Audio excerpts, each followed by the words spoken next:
Assalamualaikum teman-teman, selamat berjumpa lagi dengan saya Abdul Rahman dan masih tetap di channel Abdul Rahman ya.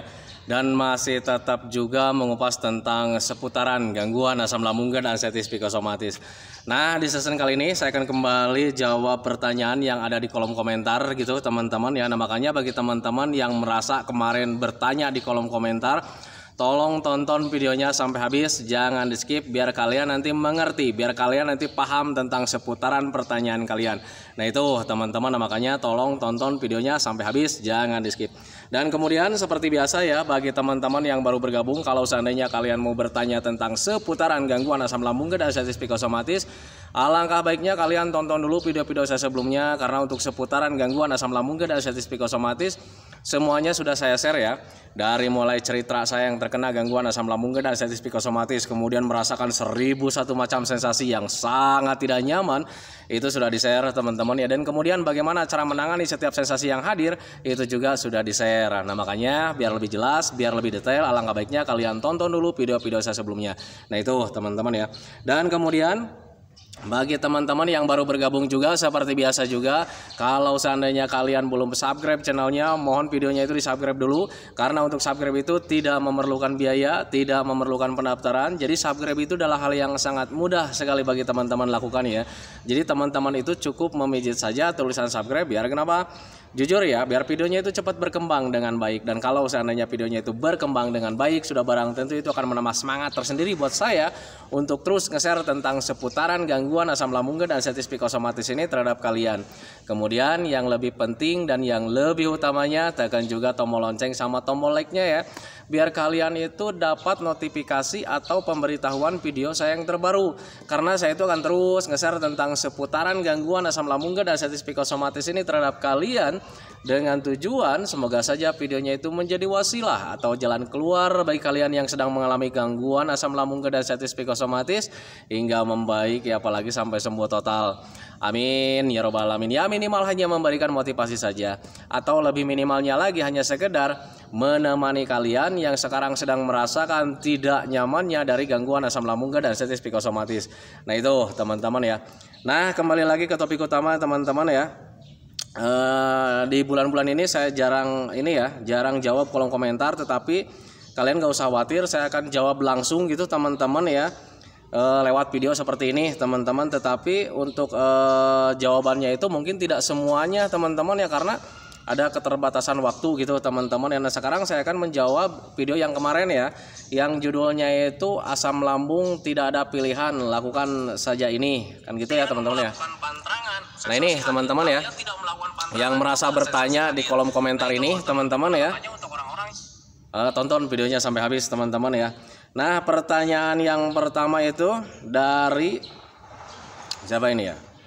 Dari Nur Susanti 992 gitu teman-teman, dia berkomentar seperti ini teman-teman ya. Alhamdulillah lagi ngerasain pusing seperti gemetar akibat telat makan. Untuk orang-orang yang terkena gangguan asam lambung dan anestesi psikosomatis ketika telat makan kadang suka mengalami hal seperti itu teman-teman ya. Nah, makanya untuk saya pribadi dan teman-teman itu bahkan sama dokter juga selalu dianjurkan ya, jangan telat makan. Untuk orang-orang yang terkena gangguan asam lambung dan anestesi psikosomatis itu memang seperti itu gitu teman-teman ya. Jangan telat makan, harus sering ngemil juga gitu teman-teman, harus sering minum juga gitu teman-teman ya. Tujuannya apa? Biar kebutuhan untuk tubuh kita itu terus terpenuhi setiap jamnya gitu teman-teman ya. Karena memang jujur ya, untuk orang-orang yang terkena gangguan asam lambung dan anestesi psikosomatis itu paling gampang sekali energinya gitu teman-teman, paling gampang sekali hilang ya, hilang energinya gitu teman-teman ya. Kenapa bisa seperti itu? Ya karena kita itu banyak faktornya gitu teman-teman ya. Yang pertama, mungkin karena pencernaan kita itu sedang tidak normal. Jadi ketika sedang tidak normal, mengkonsumsi makanan apapun gitu, itu nilai kebaikan dari makanan tersebut itu tidak terserap sempurna oleh tubuh kita gitu teman-teman ya. Nah, makanya wajar sekali sih sebetulnya kalau seandainya kalian itu ketika habis makan juga bekerja sedikit, kalian mudah lelah, mudah capek gitu teman-teman ya, mudah pusing dan sebagainya gitu teman-teman ya. Dan kemudian selain dari pencernaan juga, itu bisa karena ada efek stres. Kita itu terlalu banyak memikirkan tentang ketakutan teman-teman ya, tanpa disadari ketika stres sudah pasti ya menguras energi kita itu dengan cepat, alhasil ya kebutuhan untuk tubuh kita itu tidak terpenuhi setiap menitnya, bahkan setiap jamnya gitu teman-teman ya. Nah makanya wajar untuk orang-orang yang terkena gangguan asam lambung dan sensitif psikosomatis ketika telat makan itu suka mudah sensasi hadir ya, rasa tidak nyaman, pusing, kelayangan dan sebagainya. Nah itu teman-teman ya, nah, makanya usahakan untuk orang-orang yang terkena gangguan asam lambung dan sensitif psikosomatis itu harus sering makan, harus sering ngemil gitu teman-teman ya, jangan telat makan, harus sering minum gitu teman-teman, kemudian hindari juga stresnya. Nah itu ya. Nah kemudian pertanyaan selanjutnya atau komenan selanjutnya itu dari Reza Palepi 5177. Masih merasakan seperti masuk angin. Untuk orang-orang yang terkena gangguan asam lambung dan sensitif psikosomatis pasti selalu mengalami hal seperti itu teman-teman ya.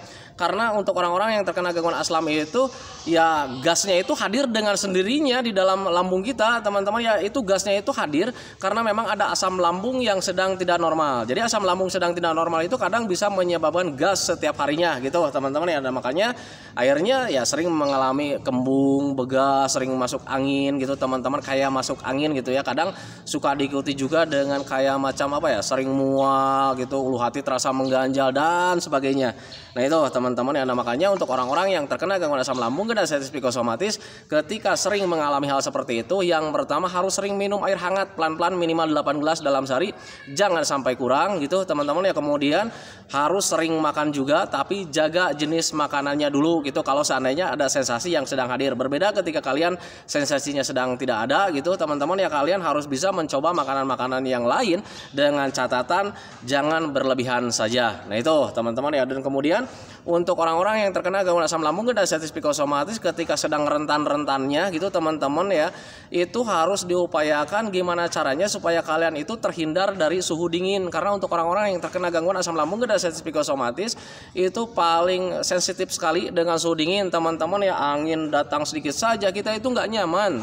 Apalagi kalau misalnya lagi di musim hujan gitu teman-teman ya, pagi-paginya ada suhu dingin, udah hujan lagi sorenya gitu juga gitu teman-teman ya, sudah pasti ya kita itu mengalami tidak nyaman. Nah itu teman-teman, nah makanya untuk orang-orang yang terkena gangguan asam lambung dan sensitif psikosomatis itu harus selalu bisa menghindari suhu dingin gitu teman-teman. Itu pengalaman saya dulu saat terkena gangguan asam lambung dan sensitif psikosomatis, karena jujur ya saat sebelum sembuh total gitu teman-teman ya, ketika ada suhu dingin itu ya kadang saya selalu merasa tidak nyaman ya. Nah itu, nah makanya usahakan hindari suhu dingin. Kemudian pertanyaan selanjutnya dari siapa ini? Aduh maaf. Dari siapa ini? Dari User ZD8BG1WWWV 4C. Banten hadir Pak. Alhamdulillah sekarang udah baikan, udah bisa makan pantangan. Alhamdulillah gitu teman-teman. Hal yang paling kita idam-idamkan itu adalah sembuh total. Nah itu teman-teman. Jadi ketika saat terkena gangguan asam lambung dan sensitif psikosomatis, hal-hal dunia itu tidak ada rasa senang teman-teman ya. Jadi kita jangankan dikasih hadiah-hadiah ya, dikasih uang banyak juga, rasa bahagia itu tidak ada teman-teman. Kenapa bisa seperti itu? Karena kesembuhan total itu adalah hal yang paling dirindukan sekali. Nah itu teman-teman ya. Nah makanya ketika orang-orang yang terkena gangguan asam lambung dan sensitif psikosomatis kayak macam User ZD8BG ini, ketika ada perbaikan itu ada rasa bahagia gitu teman-teman ya. Karena jujur dulu juga saya begitu ya, ketika menimbang-nimbang dengan keadaan dulu dengan keadaan yang sekarang itu kadang ada rasa ada rasa senang gitu teman-teman ya. Dulu nih saat terkena gangguan asam nih, waktu pertama kalinya cemasnya masih besar gitu teman-teman. Dan kemudian ketika ditimbang-timbang dengan keadaan sekarang gitu teman-teman ya, diimbang-imbangi gitu teman-teman ya, itu kadang ada rasa senang. Wah sekarang nih cemasnya udah mulai hilang nih, cemasnya sekarang itu nggak terlalu besar kayak dulu nih. Itu ada rasa senang teman-teman, dan itu menjadi menjadi kebahagiaan tersendiri teman-teman. Kemudian itu juga menjadi patokan di pikiran kita gitu teman-teman, bahwa ini pasti nanti juga bakalan sembuh. Nah itu teman-teman ya, saya selalu mengulang seperti itu teman-teman ketika ada perbaikan sedikit, kemudian ditimbang-timbang, dibanding-bandingkan dengan keadaan dulu gitu teman-teman ya, itu bisa membuat ada rasa bahagia tersendiri di dalam hati dan pikiran itu. Nah itu teman-teman ya. Nah kemudian siapa lagi nih? Aduh ini scroll melulu nih teman-teman ya. Kemudian selanjutnya dari Muawanah, apa ini? Muawanah 4271. Kemarin malam saya coba makan mie ayam, sensasi nggak datang, tapi siangnya baru datang. Pak, kenapa belajar masa bodoh susah ya? Untuk orang-orang yang terkena gangguan asam lambung dan anestesi psikosomatis, teman-teman, sepengalaman saya gitu ya, untuk belajar masa bodoh itu agak sulit, teman-teman ya. Kita kalau misalnya sedang nyaman nih ya, sedang nyaman, kemudian selalu berpikir ya bahwa gangguan asam lambung dan anestesi psikosomatis itu tidak berbahaya, saya bakalan sembuh, teman-teman ya. Selalu berpikir seperti itu. Tetapi sialnya ketika ketika sensasi hadir itu kadang pemahaman seperti itu ya hilang, teman-teman ya. Kadang rasa cemas itu lebih dominan menghantui perasaan. Nah itu teman-teman, jadi untuk belajar masa bodoh itu agak sulit. Kenapa bisa seperti itu? Ya karena sensitivitasnya itu masih besar, teman-teman ya. Jadi kadang kita itu karena setiap harinya itu pikiran kita itu selalu dipermainkan dengan hal-hal negatif gitu, teman-teman ya, hal-hal yang menakutkan, teman-teman ya. Sudah pasti nanti ketika ada sensasi sedikit saja kita itu sudah terbiasa dengan pemikiran-pemikiran negatif, teman-teman ya. Wah, ini jangan-jangan jadi nih gua nih mati nih. Gitu kan teman-teman ya. Itu dulu saya gitu, teman-teman ya. Semoga saja teman-teman itu tidak. Nah itu teman-teman ya.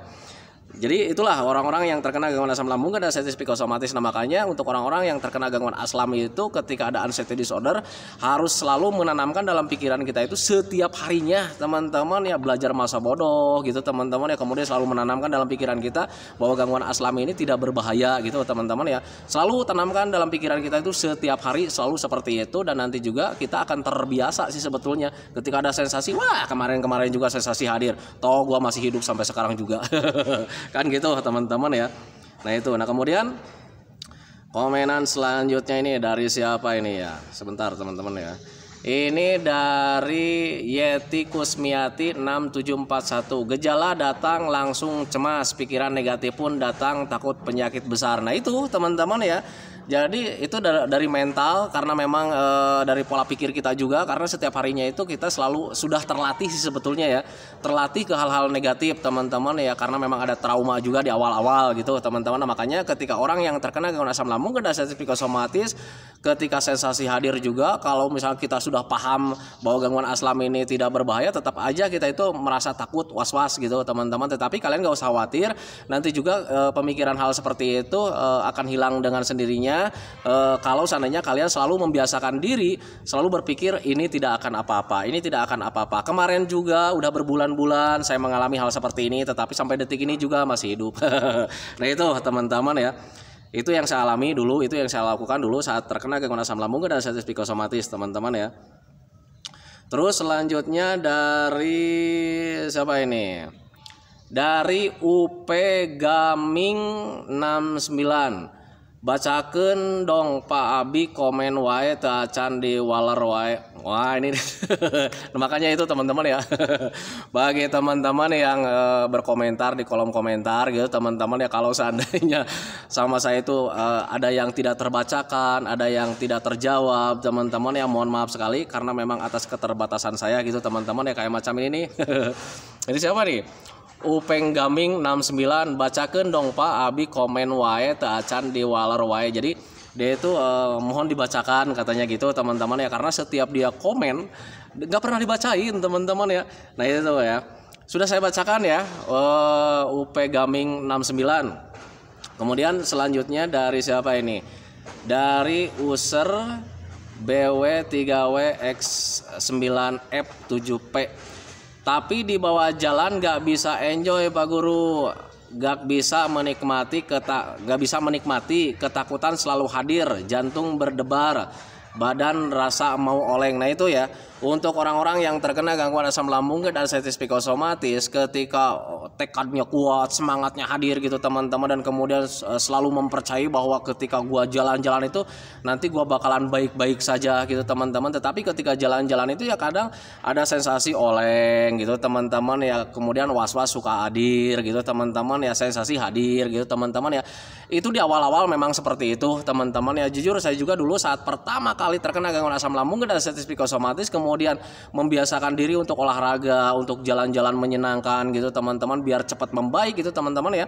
Di awal-awal memang seperti itu teman-teman, tetapi kalau misalnya kita biasakan terus, dibiasakan setiap harinya, bahkan nggak ada jeda gitu teman-teman ya, itu nanti lambat laun sensasi seperti itu hilang dengan sendirinya teman-teman ya. Yang saya rasakan dulu seperti itu gitu teman-teman. Nah makanya bagi teman-teman yang sekarang sedang melakukan jalan-jalan gitu teman-teman, kemudian ada sensasi oleng kayak macam kelayangan seperti itu teman-teman ya, kalian gak usah khawatir teman-teman ya, karena itulah orang-orang yang terkena gangguan asam lambung dan anestesi psikosomatis ketika mau melakukan apapun itu selalu seperti itu teman-teman. Tetapi itu pilihannya ada di Anda sendiri, kalian mau diem di rumah terus atau kalian mau jalan-jalan gitu teman-teman. Kalau seandainya kalian diem di rumah terus, kalian membaik sih bakalan membaik teman-teman, cuman waktunya atau durasinya mungkin agak lama. Tetapi berbeda ketika kalian jalan-jalan gitu teman-teman ya, olahraga ringan, itu perbaikannya akan bakalan lebih cepat gitu teman-teman. Tetapi kalian juga harus bisa menerima ketika kalian jalan-jalan itu ya suka ada oleng teman-teman. Saya nggak berani berbohong teman-teman ya, karena orang yang terkena gangguan asam lambung dan anestesi psikosomatis itu bukan saya aja teman-teman ya, banyak sekali teman-teman orang yang mengalami hal seperti itu teman-teman ya, termasuk sensasi hadir ketika jalan-jalan. Nah itu teman-teman, tetapi berbeda ketika kalian paksakan terus jalan-jalan gitu teman-teman, dengan catatan kalian sudah makan, sudah minum, that's it, beres gitu teman-teman ya. Hal yang lain-lain kalian belajar masa bodoh saja, yang penting jalan-jalan, biar cepat membaik teman-teman ya.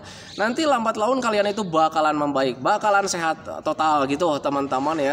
Yang saya rasakan seperti itu teman-teman. Nah, makanya pahami saja ke sana. Untuk orang-orang yang terkena gangguan asam lambung dan anestesi psikosomatis ya, tidak ada pilihan sebetulnya teman-teman ya. Kita diem ada sensasi, kita jalan-jalan gerak ada sensasi gitu teman-teman. Tetapi perbedaannya ketika kita diem tidak ada perbaikan di situ. Ada perbaikan mungkin cuman agak lama gitu teman-teman. Tetapi berbeda ketika kita bergerak, jalan-jalan gitu teman-teman ya. Sensasi hadir, tetapi di situ ada pelatihan, ada pembiasaan gitu teman-teman. Jadi ada perbaikan lah di situ. Baik dari medisnya, kemudian dari psikisnya, dari mentalnya teman-teman ya, kemudian dari pemikiran-pemikiran negatif juga teralihkan di situ gitu teman-teman ya.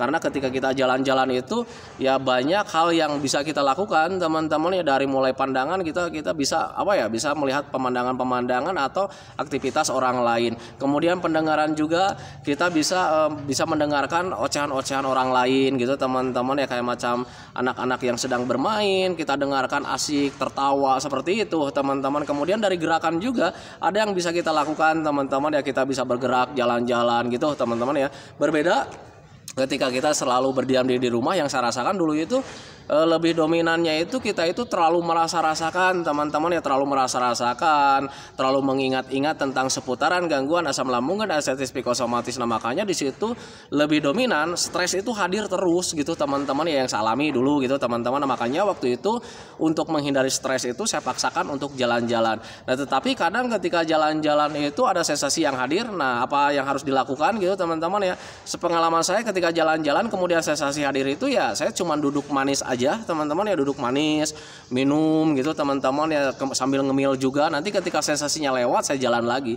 Nah itu teman-teman, hanya seputaran gitu aja teman-teman. Yang penting hindari terlalu sering berdiam diri di rumah. Adapun orang-orang yang terkena gangguan asam lambung dan anestesi psikosomatis, Pak saya itu belum bisa kuat apa-apa, jangankan jalan-jalan gitu teman-teman ya, berdiri aja misalkan nggak bisa teman-teman ya. Kayak macam saya dulu itu waktu di parah-parahnya itu nggak bisa berdiri teman-teman, jangankan berdiri ya, duduk aja nggak bisa teman-teman ya dulu itu. Jadi setiap minggunya, setiap bulannya itu berbaring terus teman-teman ya, karena ketika mulai memahami bahwa ini butuh gerak, tetapi di sisi lain kondisi saya nggak bisa waktu itu. Nah makanya upayakan gimana caranya nih supaya tenaganya hadir itu gimana waktu itu ya. Ya saya banyak makan teman-teman ya, banyak makan, kemudian menghindari penguras energinya teman-teman dengan cara seperti apa ya, kayak macam stres itu hindari dengan cara seperti apa, hiburan gitu teman-teman ya. Di video itu banyak sekali hiburan-hiburan ya di YouTube itu.